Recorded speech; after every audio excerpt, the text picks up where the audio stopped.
Silakan Bu. Iya. Langsung pemaparan, nanti mentor belakangan masuk. Iya. Assalamualaikum warahmatullahi wabarakatuh. Sudah direkam Bu? Warahmatullahi wabarakatuh. Oh sudah. Sudah Pak. Iya silakan dipaparkan Bu. Iya. Terima kasih atas kesempatan yang diberikan. Langsung saja, pada kegiatan aktualisasi saya terdiri dari 6 kegiatan. Kegiatan pertama yaitu pertemuan dengan stakeholder yang dilakukan pada tanggal 21 sampai 23 Juni berkaitan dengan kedudukan dan peran PNS, yaitu pelayanan publik, keramahan dan kesopanan, dan terdapat 3 tahapan kegiatan dalam kegiatan ini. Yang pertama adalah menyiapkan isu dan bahan rancangan yang dilaksanakan pada hari Senin 21 Juni dengan menerapkan nilai akuntabilitas, nasionalisme, etika publik, komitmen mutu, dan anti korupsi. Sedangkan outputnya adalah adanya rancangan aktualisasi, adanya kegiatan. Kemudian tahapan kedua yaitu melakukan koordinasi dan konsultasi dengan mentor. Kegiatan ini saya lakukan pada hari Selasa 22 Juni dilakukan di sekolah dengan menerapkan nilai akuntabilitas, nasionalisme, etika publik, komitmen mutu, dan anti korupsi. Outputnya adanya saran dan masukan dari mentor. Tahapan ketiga, melakukan diskusi dengan teman sejawat. Tahapan kegiatan ini saya lakukan pada hari Rabu 23 Juni dengan menerapkan nilai akuntabilitas, nasionalisme, etika publik, komitmen mutu, dan anti korupsi. Outputnya adanya saran dan masukan dari guru-guru.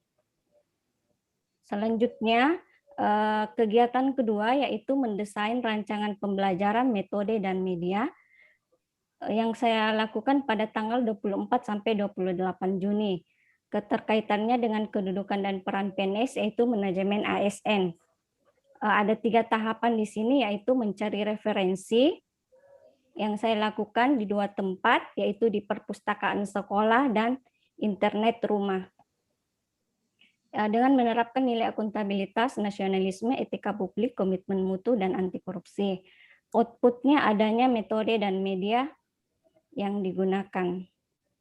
Selanjutnya membuat RPP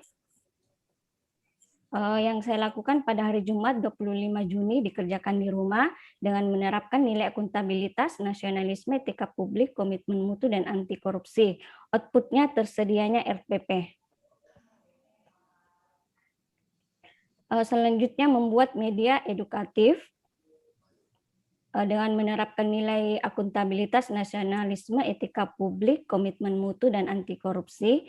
Outputnya tersedianya media, yaitu media gabus huruf abjad, papan kata, kartu kata, gambar, dan buku bacaan. Berikut adalah video pada saat saya membuat media tersebut.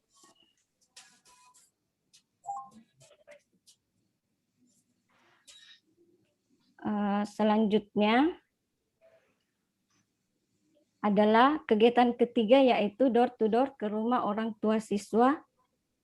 Pak, ada chatnya ini katanya tidak bisa masuk.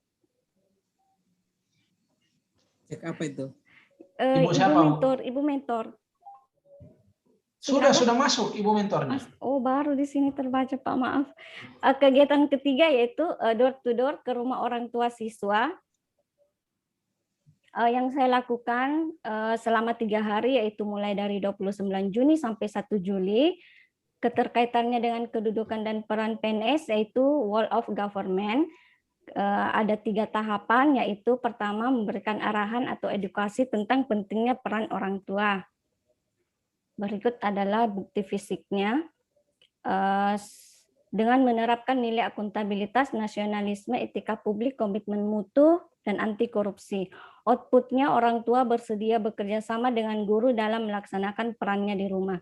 Jadi di sini orang tua mengisi nama siswa, nama orang tua, nomor HP yang nantinya akan masuk ke grup WA. Selanjutnya, kedua, wawancara singkat dengan orang tua siswa mengenai kegiatan sehari-hari di rumah.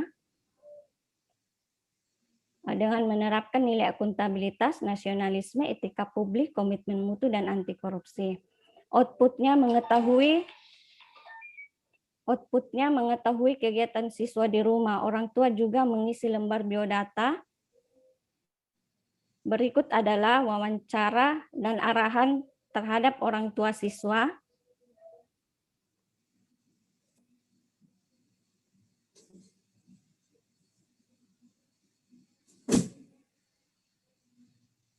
Masih ini.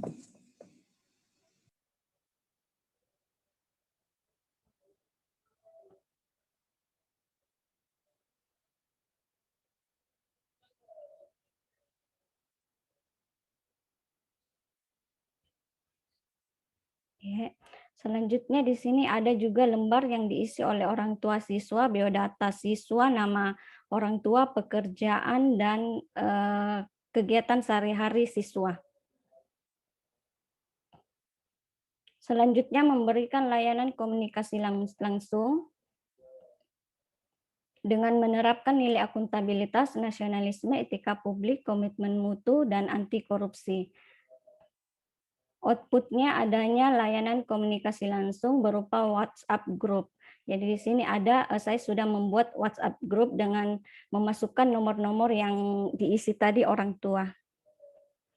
Selanjutnya kegiatan keempat, melaksanakan pembelajaran. Ada 6 tahapan. Yang pertama yaitu pembiasaan sebelum masuk kelas dengan berbaris, ice breaking, dan siswa memilih gerakan salam. Jadi sebelum masuk, siswa disuruh berbaris terlebih dahulu, seperti ini.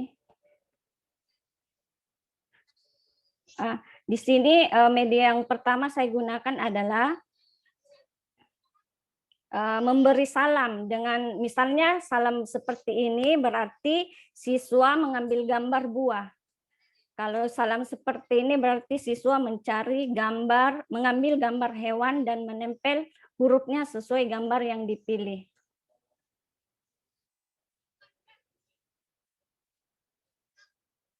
Ice breaking.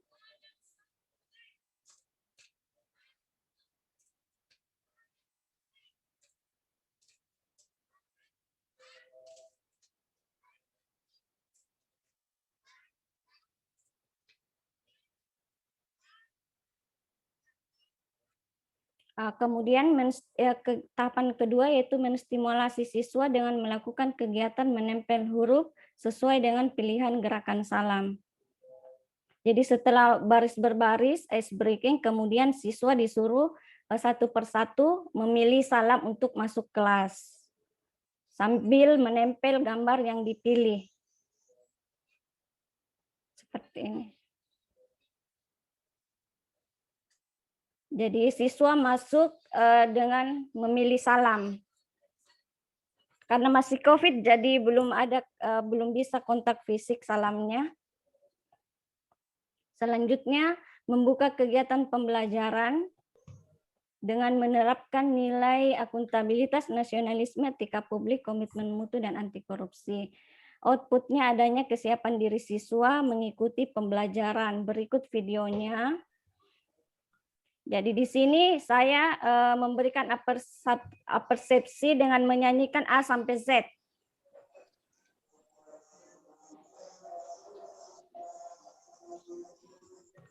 Kegiatan keempat, menerapkan metode dan media seperti ini.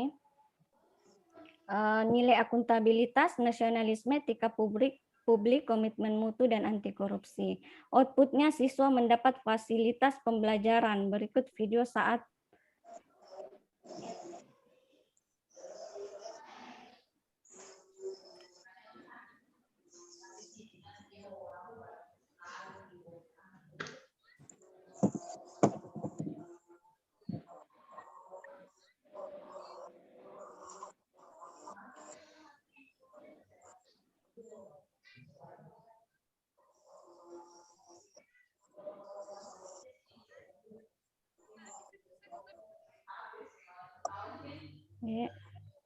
selanjutnya membagikan buku bacaan kepada siswa. dengan menerapkan nilai akuntabilitas, nasionalisme, etika publik, komitmen mutu, dan anti korupsi. Outputnya siswa mendapat buku bacaan untuk dibaca di rumah dan didampingi oleh orang tua. Jadi buku ini bisa digunakan di rumah dan di sekolah pada saat tutor sebaya. Selanjutnya kegiatan tutor sebaya, yaitu mengidentifikasi siswa yang bisa dijadikan tutor dengan menerapkan nilai akuntabilitas, etika publik, komitmen mutu, dan anti korupsi. Outputnya adanya siswa yang memenuhi kriteria menjadi tutor sebaya. Kemudian membuat lembar tutor sebaya. Jadi nanti tutor sebaya yang mengisi lembar tersebut. Selanjutnya memantau pelaksanaan kegiatan tutor sebaya dengan menerapkan nilai akuntabilitas, etika publik, komitmen mutu, dan anti korupsi. Outputnya adanya lembar kegiatan yang diceklis oleh tutor sebaya, apakah kegiatan ini terlaksana atau tidak. Selanjutnya, keenam yaitu evaluasi dan penilaian. Keterkaitan dengan kedudukan dan peran PNS yaitu manajemen ASN. Pertama yaitu memberikan tes awal secara lisan. Jadi ini adalah rubrik penilaian yang saya gunakan. Ada 5 aspek yang saya nilai dan rentang nilainya itu 1 sampai 4. 1 nilai terendah dan 4 nilai tertinggi. Ini adalah link video saat tes membaca pada saat awal. Kemudian outputnya mengetahui kemampuan awal siswa sebelum menggunakan metode, media, dan bantuan orang tua dan tutor sebaya. Jadi di sini nilainya berdasarkan tabel terlihat bahwa dari jumlah skor perolehan setiap siswa pada tes awal hasil penilaian memang masih di bawah standar kemampuan membaca. Sehingga secara persentase ketuntasan individu tidak terdapat siswa yang masuk dalam kategori ketuntasan rata-rata karena siswa hanya memperoleh rata-rata persentase ketuntasan pada 56,25. Selanjutnya, ini adalah link video pada saat setelah diberikan metode, media, bantuan tutor sebaya, dan bantuan orang tua. Berikut adalah nilainya. Di sini ada contoh video salah satu siswa sebelum diberikan. Jadi siswa di sini masih mengeja, tapi sudah bisa menyambung cut.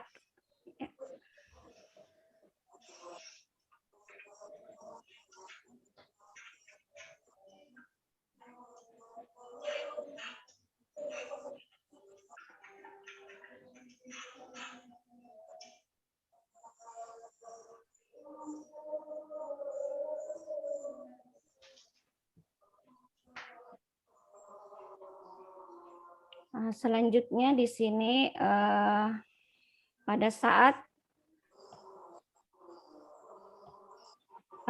setelah melaksanakan menggunakan media metode,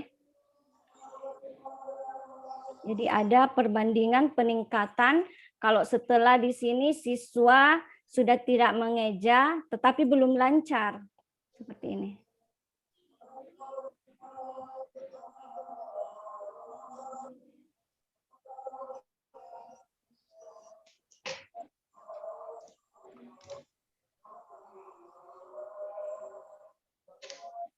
Kemudian ketiga, membandingkan hasil evaluasi awal dan akhir, di mana sebelum dan sesudah menggunakan media.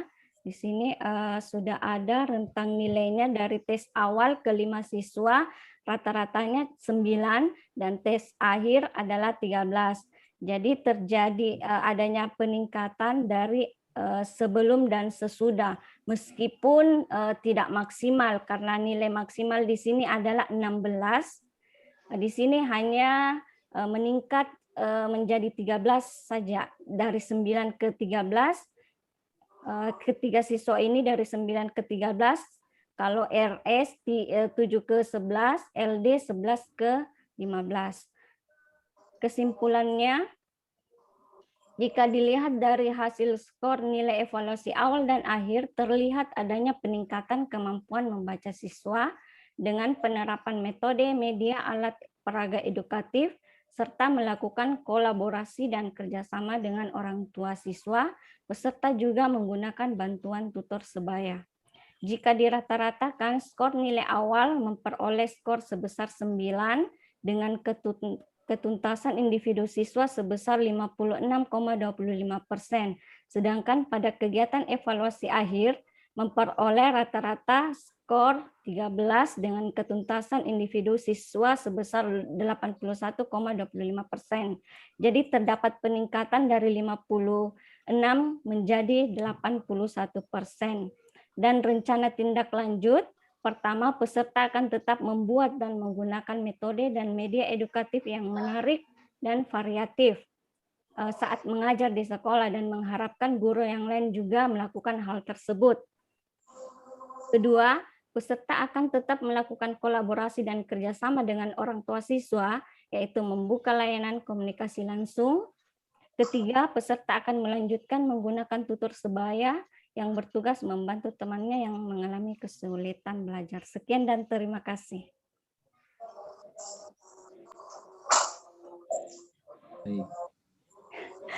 Baik, terima kasih paparannya Ibu Mulyati. Selanjutnya saya persilakan Ibu Mentor, Ibu Sherlyn untuk memberikan tanggapan dari hasil aktualisasi dari Ibu Mulyati. Waktu dan tempat saya persilakan kepada Ibu Mentor. Ya, terima kasih atas kesempatan yang diberikan kepada kami selaku mentor SDN 9 Banawa. Pada dasarnya semua kegiatan yang telah dilakukan oleh Ibu Mulyawati sesuai dengan program yang direncanakan dalam aktualisasi sudah berjalan dengan sudah dilaksanakan semuanya, dan mengenai hasilnya ya sudah terlihat, walaupun itu belum sampai 100%, tetapi sudah ada peningkatan. Nah, itu semua nanti harapan kami ke depannya, apa yang sudah dilaksanakan dalam aktualisasi ini, lebih jangan sudah merasa puas di aktualisasi sudah tercapai pembelajarannya, tetapi ke depannya itu lebih apa namanya,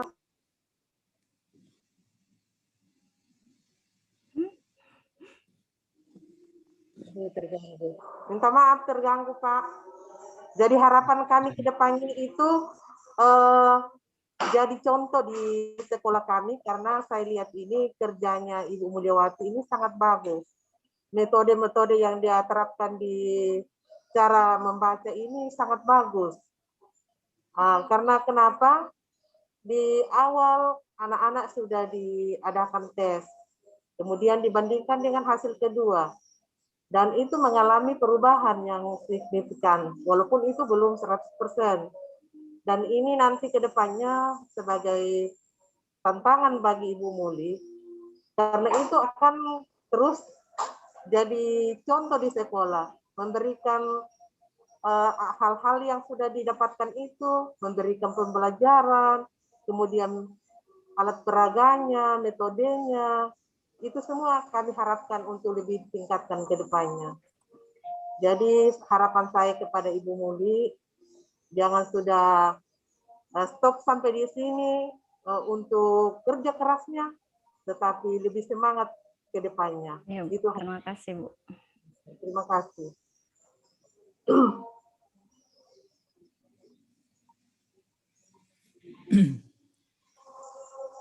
Pak Hos.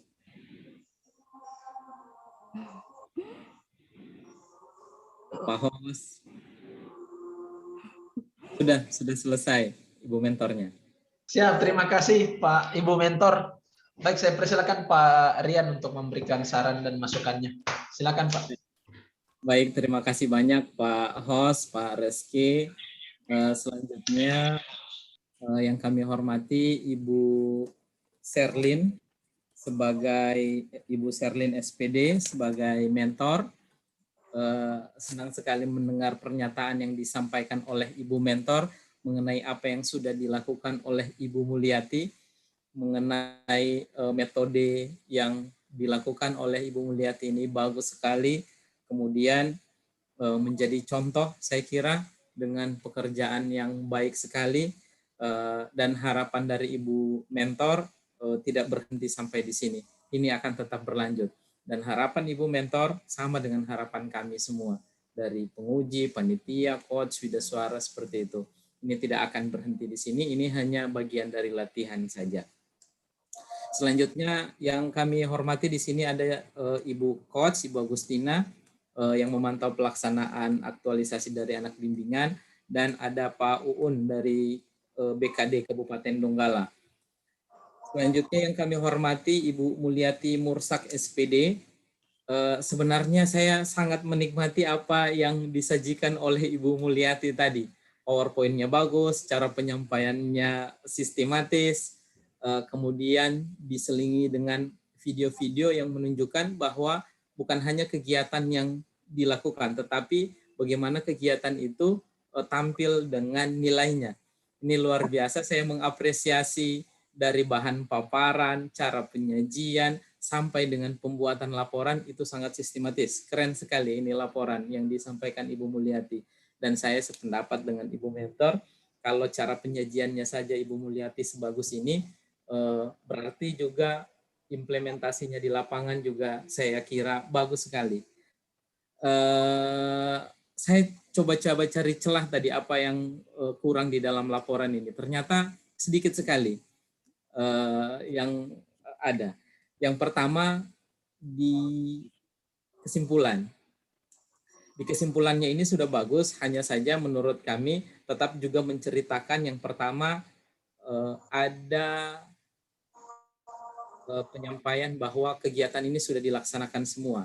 Kemudian ada kalimat tentang menjawab isu. Apakah isu yang kita telah analisis itu terjawab tidak di akhir kegiatan ini? Dan itu diceritakan kembali di dalam kesimpulan. Ada kalimat-kalimat menjawab isu, apakah dengan peran guru dan orang tua ini meningkat tidak kemampuan membaca siswa? Kalau meningkat, apa indikator peningkatannya? Seperti itu. Dan terakhir, biasanya disampaikan juga bahwa nilai-nilai yang dilaksanakan atau nilai-nilai yang diaktualisasikan dalam kegiatan ini tetap akan dilanjutkan. Berikut di dalam rencana tindak lanjut itu biasanya harus konkret mau mengerjakan apa lagi. Kalau sebelumnya ini mau meningkatkan peran orang tua dan guru, berikut harus ada isu-isu baru lagi yang ingin kita selesaikan. Oleh karena itu hal-hal yang kami maksudkan tadi dimuat di dalam rencana tindak lanjut. Rencana tindak lanjut yang ditulis Ibu Mulyati ini, peserta akan tetap menggunakan metode. Itu sudah bagian dari kewajiban Ibu Mulyati untuk melanjutkan. Kemudian peserta akan tetap melakukan kolaborasi kerjasama orang tua. Saya kira ini bagian dari pertama. Kegiatan yang pertama itu sudah masuk semua di dalamnya. Kemudian peserta akan melanjutkan menggunakan tutor sebaya. Kalau kalimatnya seperti ini konkret dia. Poin ketiga. Hanya menurut kami, tambah 1 atau 2 poin lagi yang akan kita muat di dalam rencana tindak lanjut. Seperti menggunakan tutor sebaya. Tutor sebaya ini kan metode. Atau lagi menyampaikan alat pembelajaran. Langsung sampai ke mau pakai alat pembelajaran, pakai alat apa nantinya. Oke, saya kira itu yang ingin kami sampaikan. Saya mengapresiasi sekali lagi laporan yang dibuat Ibu Mulyati, ini keren sekali, laporannya bagus, cara penyampaiannya ke kami juga sangat sistematis, sehingga ketika Ibu Mulyati menceritakan itu seakan-akan kami melihat sendiri apa yang sedang dilakukan oleh Ibu Mulyati di lapangan. Kalau tadi ini terakhir sekali Bu Mulyati, di lampiran itu foto-fotonya ada, cuma keterangan di bawahnya yang tidak ada. Harusnya dibuatkan keterangan dia di lampiran itu. Ini sedang melakukan apa, ini sedang melakukan apa, yang di lampiran. Oke, saya kira cukup. Terima kasih banyak Ibu Mulyati sudah membuat laporan ini dengan bagus sekali. Harapan Ibu Mentor tadi, jangan berhenti sampai di sini. Dan itu menjadi harapan kita semua. Oleh karena itu, rencana tindak lanjut yang kami sampaikan tadi menjadi bagian terpenting dalam laporan ini. Laporan ini harus diperbanyak di rencana tindak lanjut supaya kegiatan yang kita lakukan ini tidak terkesan menjadi formalitas atau hanya penggugur kewajiban. Ini akan tetap berlanjut setelah pelaksanaan aktualisasi. Saya kira cukup. Terima kasih banyak Bu Mentor sudah mengawal pelaksanaan aktualisasi ini dengan baik sekali. Terima kasih banyak Bu Mulyati. Berikut kami serahkan kembali ke Pak Host. Terima kasih. Baik, terima kasih Pak Rian selaku penguji atas masukan dan saran yang diberikan tadi. Saya juga berterima kasih banyak kepada Ibu Sherlyn selaku mentor yang sudah bersedia untuk mendampingi Ibu Mulyati dalam seminar aktualisasi di siang hari ini. Dengan tanpa mengurangi rasa hormat, saya persilakan Ibu mentor bersama Ibu Mulyati untuk bisa lift dari ruang ujian ini. Terima kasih. Bagaimana kita keluar ini, Pak?